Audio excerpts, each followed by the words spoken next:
with Jesus and Mary through the storm.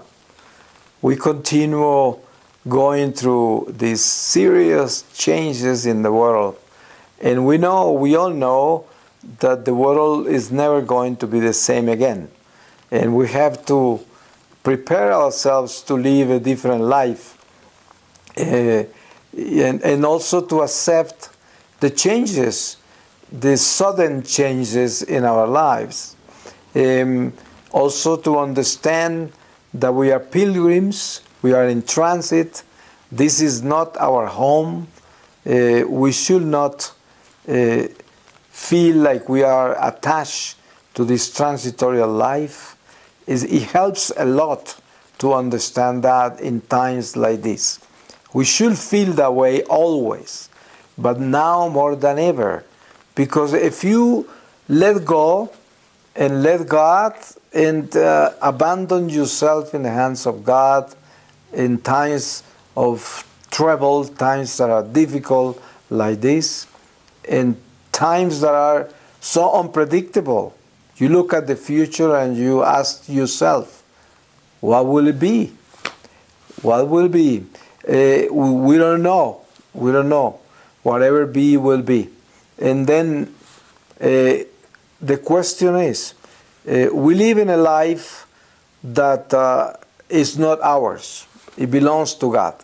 And everything that takes place in this life is God's will. We as people of God, we that speak the same spiritual language, because this wouldn't be a language for everybody, people of the world, people that do not believe in God, they don't understand the language we are speaking. But we do believe that nothing moves without the will of God. Nothing. So if we believe that, and if we remember that, then we know that what is taking place in the world right now is the will of God. So that should give us peace, because God will only let this happen because He knows it's better for everyone. He doesn't do things to hurt us. He does things to straighten us up sometimes, and this could be one of them.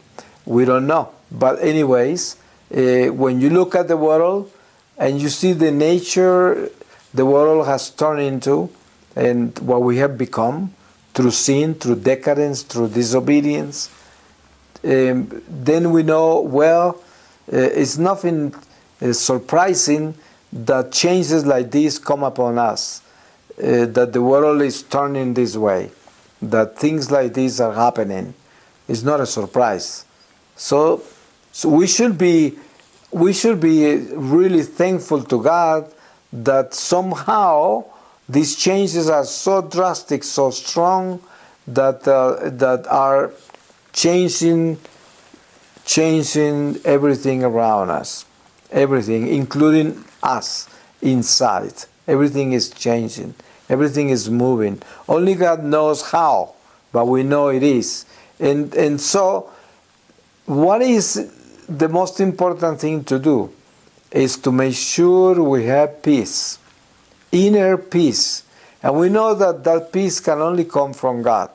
It's not the peace the world gives us, because the world gives us peace with success, with money, with fame, with human affection, so many ways, by acquiring all kinds of knowledge, human knowledge, in so many ways that we get some kind of worldly peace. But the peace that we need now is the inner peace, and that only comes from God.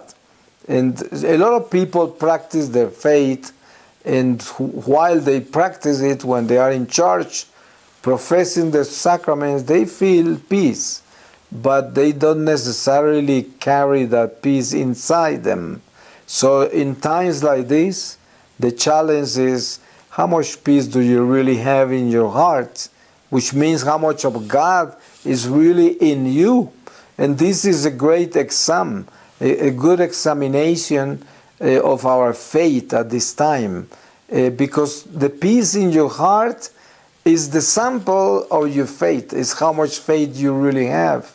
How much of God do you really have in your heart? And that shows how much you have grown spiritually.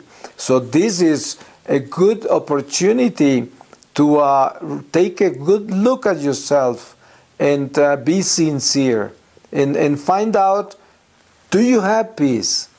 Are you able to share that peace with everybody around you? People are really confused today. People are in distress. People are losing hope. And so those that have that peace, that inner peace, are the ones that are going to be the support of many. And probably we know that this is our calling today, our biggest mission, perhaps the most important mission of our lives, because we don't know what the future is going to bring us. Things can change so drastically that we are probably facing a whole different world that we cannot even imagine how it will be. And this is not with the intention of bringing any terrorific news, negative news, pessimistic. No, it's not necessary to say that, because it is already bad the way it is. It's not a secret for anyone. So we have to be prepared. But the best way to be prepared is to make sure we have inner peace. And that peace only comes from God. And if we didn't have it, because our religion didn't give us the peace that we thought we had, because we lived a very superficial religion, then this is the time to change. This is the time to really do it, to really move along into this kind of realm where we find the real peace. So let God take over. Let God, and you let go, because this is a time to do that. There is no other choice. We have no choice. The world today needs people with peace, with real peace in their hearts.